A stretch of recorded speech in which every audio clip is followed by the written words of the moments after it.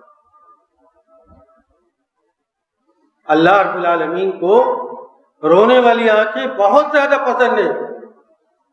عینان لا تمسہما النار، دو طرح کی آنکھیں ایسی ہیں جن کو آگ چھو نہیں سکتی۔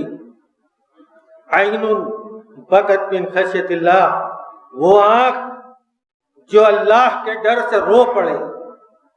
مغفرت کون طلب کرتا ہے؟ جس کو اللہ رب العالمین کے ہاں عذاب کا خوف ہوتا ہے۔ آگے بات آئے گی وعین باتت تحرس فی سبیل اللہ، وہ آنکھ جو میدان جہاد میں اللہ رب العالمین کے راستے میں سرحد کا پہرا دیتے ہوئے جاگے، وہ آنکھ اس کو جہنم کی آگ نہیں چھو سکتی۔ رونا، صحابہ کرام کو تو ایسے ایسے رونا آتا تھا کہ ابو بکر صدیق رضی اللہ تعالیٰ عنہ نے ایک بار استسقاء کی نماز پڑھائی، اور نماز پڑھانے کے بعد ایک شربت ان کے سامنے پیش کیا گیا، کچھ نہیں تھا سوائے شہد، اور اس میں تھوڑا پانی ملا دیا گیا تھا، بس اور کچھ نہیں تھا۔ مسند احمد اور سنن بزار کی روایت ہے، مسند احمد اور مسند بزار کی یہ حسن روایت ہے۔ تو گلاس منہ کی طرف لے گئے، رونے لگے، سب کو حیرت ہے، شربت ہے پی رہے ہیں، گلاس منہ کی طرف لے جا رہے ہیں اور رونے لگے بے تحاشا بے ساختہ۔ پھر دوبارہ منہ کی طرف لے جانا چاہا، پھر رونا آ گیا۔ جب سکون ہوا، پی لیا، تو لوگوں نے پوچھا کہ آپ کیوں اتنا بے تحاشا رونے لگے تھے؟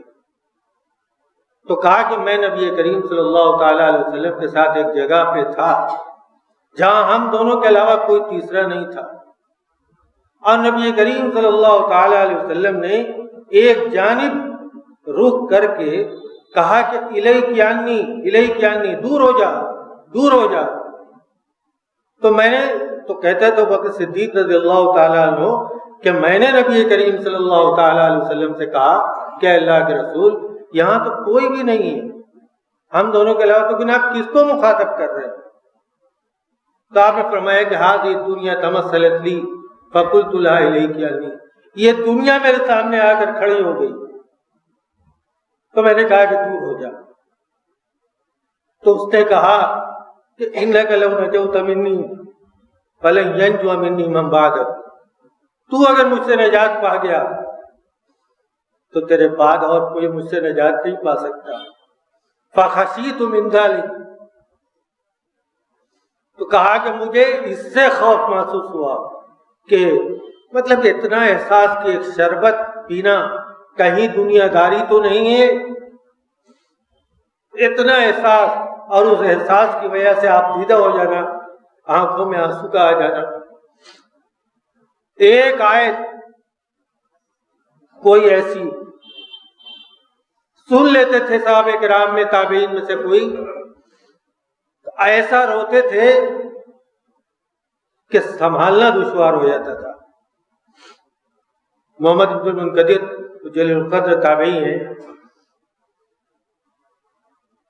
سورہ زمر کی آیت کریمہ پڑھی وَبَدَا لَهُم مِّنَ اللَّهِ مَا لَمْ يَكُونُوا يَحْتَسِبُونَ، کہ اللہ کی طرف سے وہ چیز ظاہر ہو گئی کہ جس کا وہم و گمان بھی نہیں تھا۔ اب اتنا رو رہے کہ ان کے دوستوں کو بلانا پڑا، سارے گھر والے اکٹھا ہو گئے۔ غور کیجیے کہ رونے والی آنکھیں اللہ رب العالمین کو کتنی پسند ہے، اور جب اس کے ساتھ آدمی ان رونے والی آنکھوں کو لے کر اللہ رب العالمین کی بارگاہ میں جا کر کہے کہ اللہم انک عفو تحب العفو فاعف عنی،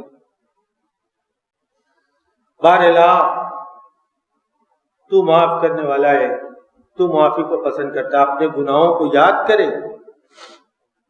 اپنے گناہوں کو یاد کرے. توبہ کون کرتا ہے؟ جس کو اپنے گناہوں کا بوجھ محسوس ہوتا ہے. صحیح بخاری کی اس حدیث کو سنیے کہ ان المؤمن یری ذنبہ کأنہ قاعد تحت جبل یخاف ان یقع علیہ. مومن اپنے گناہوں کو ایسے دیکھتا ہے کہ جیسے وہ کوئی پہاڑ کے نیچے بیٹھا ہوا ہو اور وہ پہاڑ اس کے اوپر اس کو ڈر ہو کہ گر نہ جائے. وَيَرَى الْفَاجِرُ ذُنُوبَهُ كَذُبَابٍ مَرَّ عَلَى أَنفِهِ فَقَالَ هَكَذَا. آپ فاجر اپنے گناہ کو ایسا سمجھتے ہیں ناک پر مکھی بیٹھ جائے اور آدمی ایسے کرے اڑ جائے, کوئی اہمیت نہیں دیتا.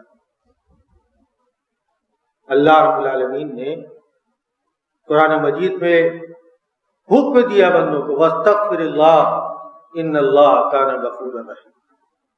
اللہ سے مغفرت کرو, اللہ تعالیٰ بہت بخشنے والا اور بہت رحم کرنے والا. توبوا إِلَى اللَّهِ جَمِيعًا أَيُّهَا الْمُؤْمِنُونَ لَعَلَّكُمْ تُفْلِحُونَ. مومنوں سب کے سب اللہ کی طرف توبہ کرو تاکہ تمہیں کامیابی ملے. یا ایھا الذین آمنوا توبوا الی اللہ توبۃ نصوحا. اے ایمان والو, اللہ رب العالمین کی جانب خالص توبہ کرو. اور خالص توبہ کیسے ہوگی؟ یعنی کوئی صرف اللہ رب العالمین کی بارگاہ میں ہاتھ اٹھا کر کے کہ بار الہ میں توبہ کرتا ہوں, بار الہ میں توبہ کرتا ہوں, نہیں, یہ توبہ نصوح نہیں ہے. تو توبہ نصوح کیا ہے؟ سب سے پہلے تو یہ ہے کہ اس گناہ سے باز رہے, پہلے اس گناہ کو ترک کرے. جس گناہ کی توبہ کرنے کے لیے جا رہا ہے اس گناہ کو ترک کرے پہلے, پھر اس کے بعد ندامت کا پیکر بن جائے. ندامت کس چیز کو کہتے ہیں؟ احساس گناہ. احساس گناہ کی کیفیت توبہ کرنے والے کے اوپر طاری ہو. اس کے بعد عزم اس بات کا کہ کبھی بھی اس گناہ کی طرف لوٹ کر نہیں جانا. اور چوتھی چیز کہ اگر وہ حقوق العباد سے متعلق ہے تو اس کو ادا کرے. کسی کو گالی دیا تو جا کر معافی مانگے, کسی کا پیسہ ہڑپ کیا تو جا کر کے اس کو ادا کرے, کسی کو کوئی ایذا پہنچائی ہے تو جا کے اس کی تلافی کرے. تب اس کی توبہ قبول ہوگی. تب وہ اللہ رب العالمین سے کہے گا اللہم انک عفو تحب العفو فاعف عنی. اور رمضان مبارک کے روزے کا جو مقصد ہے لعلکم تتقون, تقوی اور پرہیزگاری. تقوی کس چیز کا نام؟ انسان اپنے اور گناہ کے درمیان ایک حاجز قائم کر لے جو اس کو گناہ کی طرف جانے سے روکے, ایک آڑ پیدا کر لے. چھوٹے بڑے ہر طرح کے گناہ سے پرہیز. آپ نے کبھی غور کیا خطبہ حاجت, خطبہ نکاح میں 3 آیتیں پڑھی جاتی ہیں, اور تینوں آیتوں کے شروع میں تقوی کی بات ہے.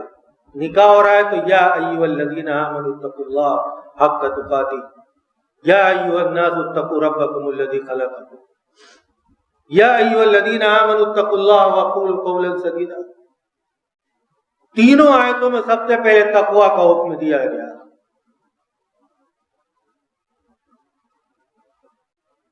ارأیت ان کان علی الہدی او امر بالتقوی. بتلائیے کہ یہ بندہ نبی کریم صلی اللہ تعالی علیہ وسلم جو ہدایت پر ہیں اور جو تقوی کا حکم دے رہے ہیں, بتلائیے ان کے بارے میں. تو یہ صرف آپ ہی کا مشن نہیں تھا. سورہ شعراء کھولیے اور ان آیتوں کو دھیان سے پڑھیے جن کے شروع میں کذبت کذبت کذبت ہے, اور پڑھیے کہ انبیاء کرام کا مشن کیا تھا. اپنی امت سے تمام انبیاء کرام کیا کہتے تھے اور کس بات کی تلقین کرتے تھے. یہ پورا ماہ مبارک ہے اور اس کے روزے اللہ رب العالمین نے فرض کیے تاکہ ہم تقوی شعار بن جائیں.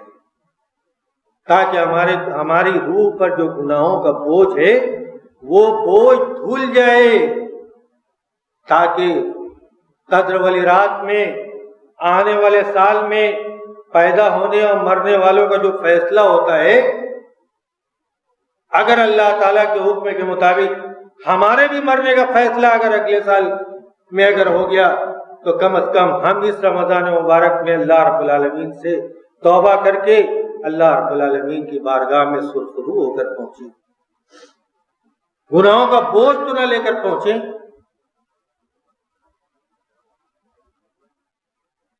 یہ ضروری ہے، یہ تمام انبیاء کرام کا مشن تھا۔ میں ایک حدیث آپ کو سناتا ہوں، لیکن سنانے سے پہلے اس کا پس منظر تو سمجھ لیجئے کہ اس حدیث کا پس منظر کیا ہے۔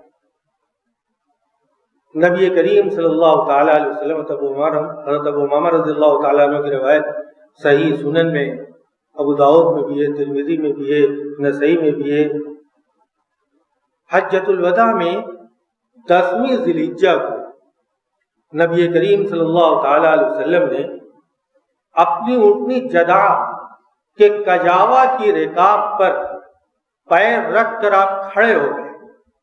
سمجھ گئے آپ؟ کجاوا کی رکاب جس پر پیر رکھ کر کے کجاوا میں بیٹھتے ہیں، اس رکاب میں پیر ڈال کر آپ کھڑے ہوئے اور لوگوں کو مخاطب کر کے کہا کہ الا تسمعون، تمہیں سنائی نہیں دیتا؟ مطلب دھیان دو میری بات پر، سنو۔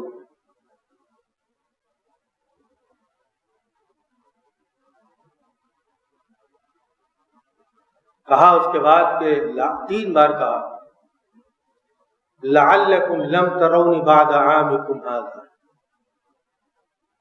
شاید تم اس سال کے بعد مجھے نہ دیکھو، یعنی اپنی موت کے بارے میں صاف صاف کہہ دیا کہ اب اس دنیا میں میری زندگی اب صرف چند روزہ ہے، چند مہینے ہیں۔ کتنی اہمیت بڑھ گئی کہ آپ کوئی آخری نصیحت اور وصیت کرنا چاہتے ہیں، تو آپ نے سب سے پہلی بات اس میں یہی کہی تھی جو آج کے خطبہ کے مطابق ہے، اتقوا اللہ ربکم، اللہ کا تقوی اختیار کرو جو تمہارا رب ہے، وصلوا خمسکم، 5 وقتہ نمازیں ادا کرو، وصوموا شہرکم، رمضان کے مہینے کا روزہ رکھو، وَأَدُّوا زَكَاةَ أَمْوَالِكُمْ، اپنے مالوں کی زکوٰۃ ادا کرو جو اس مہینے میں لوگوں نے کیا اور کر رہے ہیں، وَأَطِيعُوا ذَا أَمْرِكُمْ، آپ نے حکمرانوں کی اطاعت کرو، تَدْخُلُوا جَنَّةَ رَبِّكُمْ، اپنے رب کی جنت میں داخل ہو جاؤ گے۔ حضرت ابو ذر رضی اللہ تعالیٰ عنہ بڑے فخر کے ساتھ اس وصیت کو یاد دلاتے تھے کہ نبی صلی اللہ تعالیٰ علیہ وسلم نے اکیلے میں مجھے نصیحت کی اور وصیت کی کہ اتق اللہ حیثما کنت، اللہ سے ڈرو جہاں کہیں بھی تم رہو، خلوت میں جہاں انسان کو گناہ کی جرأت زیادہ ہو جاتی ہے وہاں خاص طور سے وَأَتْبِعِ السَّيِّئَةَ الْحَسَنَةَ تَمْحُوهَا، برائی اگر ہو جائے تو نیکیاں کرو، اس کے بعد تو برائیاں مٹ جاتی ہیں، وَخَالِقِ النَّاسَ بِخُلُقٍ حَسَنٍ، اور لوگوں سے اچھے اخلاق کے ساتھ ملو۔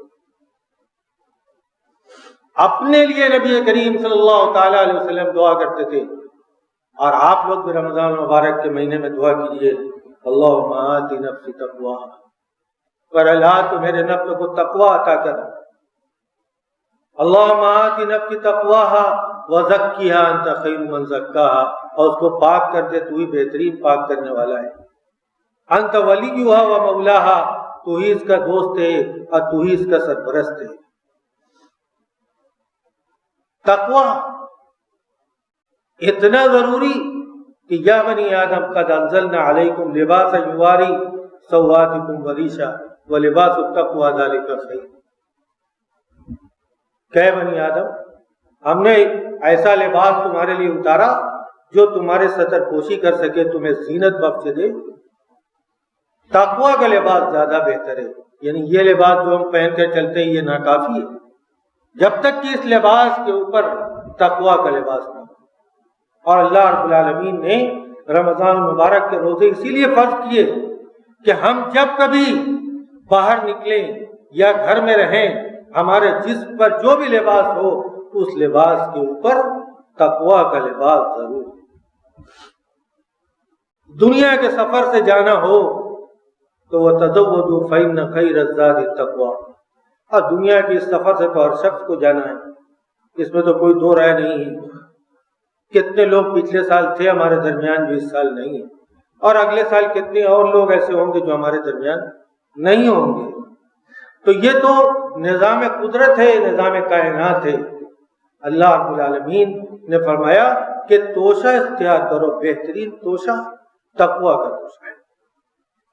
تو میرے بھائیوں، اب جتنے بھی لمحات رہ گئے ہیں وہ صرف اس بات کا تقاضا کرتے ہیں کہ ہم اللہ رب العالمین کی بارگاہ میں سچی توبہ کریں، اور صحیح معنوں میں جیسے میں نے بیان کیا، اللہم انک عفو تحب العفو فاعف عنی کہیں۔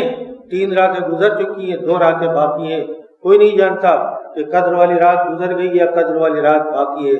جتنے بھی ایام ہیں، ایک ایک پل، ایک ایک گھڑی، ایک ایک لمحہ ہمیں غنیمت سمجھنا چاہیے، اور ہمیں اپنے توشہ آخرت کی فکر کرنا چاہیے، اور اللہ رب العالمین سے یہی دعا کرنا چاہیے کہ بار الہ یا حنان یا منان یا بدیع السماوات والارض یا حی یا قیوم برحمتک نستغیث یا ذا الجلال والاکرام یا ارحم الراحمین۔ اللہ رب العالمین سے ہمیں کہنا چاہیے کہ بار الہ ہم خطا کار ہیں، ہم گنہگار ہیں، بار الہ تو ہمیں اپنے عفو و کرم کی چادر میں لپیٹ لے، بار الہ تو ہمارے گناہوں کو معاف فرما دے، بار الہ تو ہماری خطاؤں کو درگزر فرما دے، بار الہ تو ہمیں پکا اور سچا مسلمان اور آخرت کی فکر کرنے والا بنا دے۔ بار الہ ہم میں جو لوگ برسر روزگار ہیں، مولا تو ان کے روزگار میں برکت عطا فرما۔ بار الہ جو لوگ تہی دامہ ہیں، جو لوگ رزق حلال کے لیے کوشاں ہیں، بار الہ تو ان کی مدد فرما، ان پر غیب سے ان کی مدد فرما، ان پر رزق حلال کے دروازے کشادہ فرما دے۔ بار الہ تو ہمارے شہر کو ہر طرح کی دہشت گردی سے پاک و صاف رکھ۔